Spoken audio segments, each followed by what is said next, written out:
2030 እያያችሁ ነው የምትገኙት። አሪፍ ጊዜ እያሳለፋችሁ እንደሆነ ተስፋ እናደርጋለን። ስንት ነው አሁን ቀጥሎ የሚቀርበው ዝግጅታችን ነው። ወጣቶች ስራ እንዲጀምሩ የሚያነሳሳው ከነዋጋው እየነገረ ወደ ስራ የሚያስገባው ፕሮግራማችን ነው። ኤደን ዋቅቶ ላይ እየጠበቀችን ነው። ስንት ነው?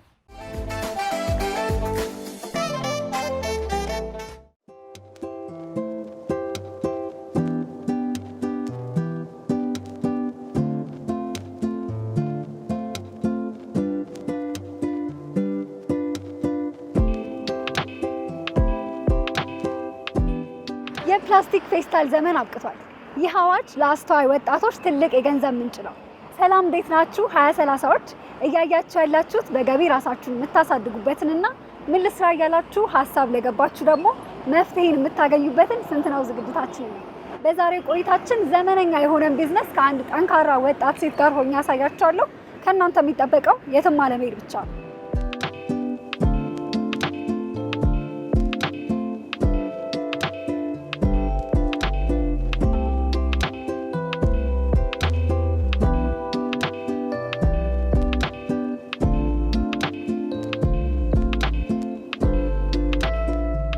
ከጥንት እስከ ዛሬ የሰው ልጅ ካገኛቸው የፈጠራ ውጤቶች ዕቃ መያዣ ወይም ዘንቢል አንዱ ነው። ከሺህ ዓመታት በፊት ሰዎች ከቅጠላ ቅጠልና ከሸንበቆ የተሰሩ ቅርጫቶችን ለገበያ ይጠቀሙ ነበር።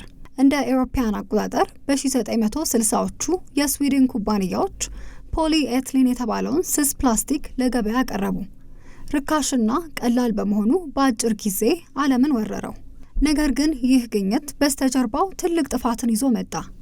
ፕላስቲክ መበስበስ የማይችል በመሆኑ ውቅያኖሶችንና መሬትን መርዛማ አደረጋቸው።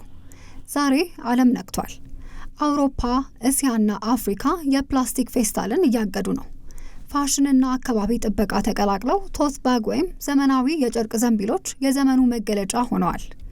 በሀገራችን ኢትዮጵያ ዘንቢል ከገበያ በላይ ትርጉም ነበረው። እናቶቻችን በጥበብ የተሰሩ በቀለማት ያሸበረቁና ጠንካራ ዘንቢሎችን ይዘው መገበያየት ባህላቸው ነበር። ዘንቢል የቤት ውስጥ ስርዓትና የጥንካሬ መገለጫ ተደርጎም ይወሰድ ነበር። ከ1980ዎቹ መጨረሻ ጀምሮ ግን ጥቁር ፌስታል ሰርጎ ገባ። ባህላዊውን ዘንቢል ኋላ ቀርነት አስመስሎ አስወጣው። ከተማችን በአንድ ጊዜ በፌስታል ተጥለቀለቀች። ፌስታል በየቦታው ተበትኖ የከተማዋን ውበት አጠፋው። የእንስሳትን ሕይወትም አደጋ ላይ ጣለ። አሁን ግን ጊዜው ተቀይሯል። መንግስት የፌስታልን እገዳ አውጇል። ይህ ደግሞ ለኢትዮጵያውያን ወጣቶች ታላቅ እድል ነው። ያ የድሮ የዘንቢል ባህላችን አሁን በዘመናዊ ዲዛይን በሀገር ውስጥ ጥና በፈጠራ ታጅቦ ተመልሷል። ዛሬ ዘንቢል መያዝ ፋሽን ብቻ ሳይሆን ንግድም ነው።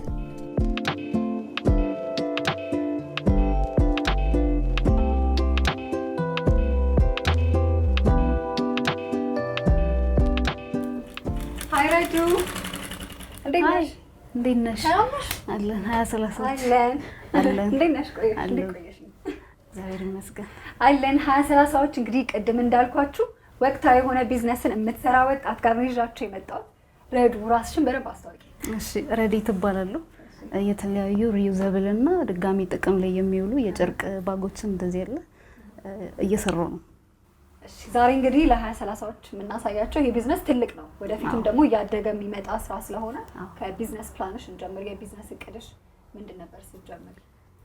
የቢዝነስ እቅዴ ያው እኔ የጀመርኩት ቢዝነሱን ቆይቻለሁና እኔ ስጀምረው ባን አልተደረገም። ፕላስቲክ ኢትዮጵያ ውስጥ አልታገደም ነበር? አዎ አልታገደም። እና ለተለያዩ ሪቴይለሮችና ሱቆች ነበር የምሰራው እና በራሳቸው ሎጎ እንደ ፕሮሞሽንም ስለሚጠቅማቸው ከፌስታል የተሻለ ምርት ነው ብዬ የዞርኩ ሳምፕል እያሳየው ምናምን እቤት ውስጥ በትንሽ በአንድ ማሽን ጀመርኩት እና እየዞርኩኝ ያስፈልጋቸዋል ይሄ ምርት ለምላቸው ከስተመሮች እየዞርኩኝ አስተዋውቅ ነበረ እና ከስንት አንድ ያው ይመጣል ኦርደር።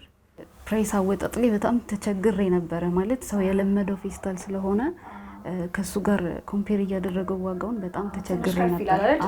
አዎ የጨርቅ ማቴሪያሉ አንድ ስለማይሆን መጀመሪያ በጀት ያን ያህል አውጥቼ ሳይሆን የጀመርኩት እንደ ሳምፕል መስሪያ ጨርቅ በሜትር ነው የገዛሁት። በጣቃም አይደለም፣ ትንሽ ሜትር ሳምፕል ሰርቼ ለማሳየት ማለት ነው። ከዛ በኋላ ደግሞ ኦርደር ሲመጣ በጣቃ ደግሞ እየገዛው መስራት ጀመርኩኝ። አሁን ላይ ምን ያክል ኦርደር ይመጣል? ትርፍስ እንዴት ነው? ጥሩ ነው የሚባል ትርፍ ይገኝበታል ወይ? የሚለውን እናንተ።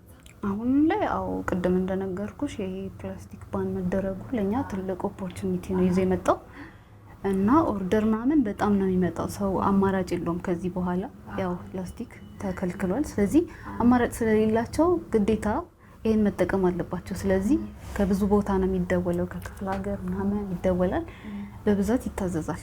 ኦርደር አሁን ላይ ችግር የለም እና አዋጪ ቢዝነስም ነው ከተሰራ። በተለይ ደግሞ የሰው ኃይል ቢኖርና በብዛት ማምረት ከተቻለ በጣም አዋጪ ቢዝነስ ነው። እዚህ ቢዝነስ ውስጥ አዲስ መጀመር የሚፈልጉ ሰዎች መግባት የሚፈልጉ ሰዎች በደንብ የዋጋ መረጃ ኖሯቸው እቃዎችን ሲገዙ እንዳይቸገሩ እያንዳንዱ ግብአቶች በስንት ብር ይገኛሉ የሚለውን እንጠይቅሽ። ያው ማሽን አስፈላጊ ነው፣ ዋናው ነገር ነው እንደምታየው እና ማሽን ከ35,000 ጀምሮ ይገኛል። ለመቁረጥ መቀስ ያስፈልጋል። ያው መቁረጫ ደረጃ ላይ ላልደረሰ ሰው እንደ መጀመሪያ ነው የምመክረው መቀስ ነው። መቀስ ያው 11 ቁጥር ከ900 እስከ 1100 ድረስ ይገኛል። ክሮች ያስፈልጉናል፣ የታወቀ ነው። ክር አሁን በፍሬ 100 ብር ነው የሚገዛው። ኦቨርሉክ ያው ኦፕሽን አለው፣ ብዙም አስፈላጊ አይደለም። ያው ልጠቀመው ካልሽ ጥሩ ነው፣ ግን ግዴታ አይደለም ለዚህ ስራ። ካውያ ያስፈልጋል መጨረሻ ላይ ለመተኮስ እና ካውያ እንደዚህ አይነት ስቲም ካውያ 13,000 ይገኛል አሁን ላይ። ይሄ አሁን እየሰራሁበት ያለሁት ሻማ ጨርቅ ነው እና ጣቃው ከ2,000 እስከ 2,200 ድረስ ይገኛል አሁን ላይ ማለት ነው። ከረንትሊ ከሱ ላይ 70 ምናምን ፒስ ባግ ይወጣል።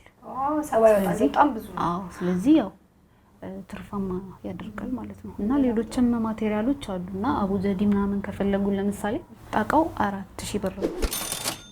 4,000 ስንት ይሰራል የሚለውን ነው ማወቅ የምፈልገው። እሱ ደግሞ 28 ሜትር ነው እና ብዙ ይወጣል፣ ከ70 ምናምን በላይ ይወጣዋል እሱ። ስለዚህ አሪፍ ነው። አንድ ጣቃ የሻማ ጨርቅ አሁን ባለው ገበያ እስከ 2,000 ብር ድረስ ይገመታል። አንዱን ሜትር በ90 ብር መግዛት ብንችል ከአንዱ ሜትር ደግሞ 3 በዚህ ሳይዝ ያሉ የሻማ ጨርቅ ዘንቢሎችን ማምረት እንችላለን። እያንዳንዱን በ50 ብር ብንሸጣቸው በአጠቃላይ 150 ብር እናገኛለን። ይህንን ቢዝነስ መስራት የምትፈልጉ 20/30ዎች በፈለጋችሁት የጨርቅ አይነትና በፈለጋችሁት ዲዛይን መስራት ትችላላችሁ። በዚህም ትችላላችሁ፣ በዚህኛውም ትችላላችሁ፣ በዚህኛውም ትችላላችሁ። ከዛ ደግሞ ያው ክላይንቶችም መተው የሚያወሩሽ ቦታ ይፈልጋሉ ብዬ አስባለሁ አይደል? የቤት ኪራይ ላልሽው ያው እንደ መጀመሪያ ቤት መስራት ይችላሉ፣ ቤት መጀመር ይችላሉ። ግን እኔ ቻሌንጅ ያደረገኝ ነገር ቤት ስጀምር ያው ብዙ ጊዜ ሰዎች ደውለውልሽ አድራሻሽ የት ነው ይሉሻል እና ኦርደር ማድረግ ሲፈልጉና ቤት ነው ስሞል ቢዝነስ ስለሆነ ቤት ነው የምሰራው ምናምን ነገር ስላቸው ብዙ ጊዜ ካንስል የሚደረግ ኦርደር አለ። ምክንያቱም የሆነ ስፔስ ሲኖር የሆነ የምትናገሪው አድራሻ ሲኖርሽ ምናምን ነው የሚሻለው ለነሱ ማለት ነውና ለእምነትም ያው አይተው ቦታሽን ምናምን ነገር ነው ኦርደር የሚሰጡሽ።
ለቢዝነሱ ስለሚያስፈልጉት እቃዎች በደንብ አውርተናል። አሁን ደግሞ ትርፉን ማወቅ በጣም እንፈልጋለንና ስንት ብር ይገኝበታል? ትርፍ ያው ከአንድ ጣቃ ላይ ከ1,500 እስከ 2,000 ድረስ ይገኝበታል። በጣም ጥሩ። በአጠቃላይ ይህንን ቢዝነስ ለመጀመር ስንት ብር ያስፈልጋል የሚለውን እናንሳና አንቺ ማስተላለፍ የምትፈልጊው መልእክት ካለ እዛው እንጨርሳለን።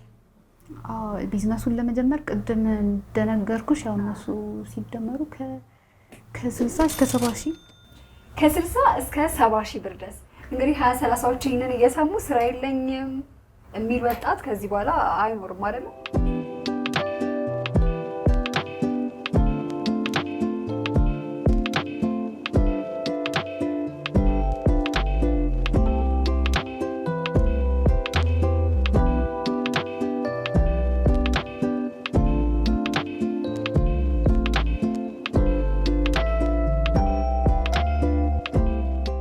እና 20-30ዎች ይህን ቢዝነስ ለመጀመር አትፍሩ፣ ጊዜው አሁን ነው። ሁላችሁም ጀምሩት እና እደጉ።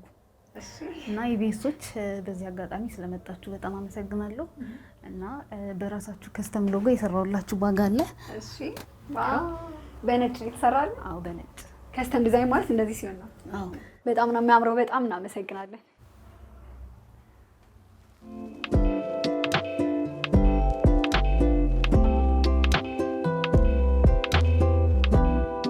ሰላሳዎች በዚህ ሳምንት የስንት ነው ቆይታችን የአካባቢያችንን እንዲሁም ደግሞ የራሳችንን ጤና ሳይቀር የሚያስጠብቀንን ዘመነኛ የሆነ ዘመናዊ የሆነ እንዲሁም ደግሞ ከወጡት ወቅታዊ አዋጆች ጋር አንድ ላይ የሚሄድን የቢዝነስ ሀሳብ ስናሳያችሁ ቆይተናል። በቀጣይ እንደዚሁ ቆንጆ አዳዲስ የስራ ሀሳቦችን ወደ እናንተ እናደርሳለን። እስከዛው ሰላም።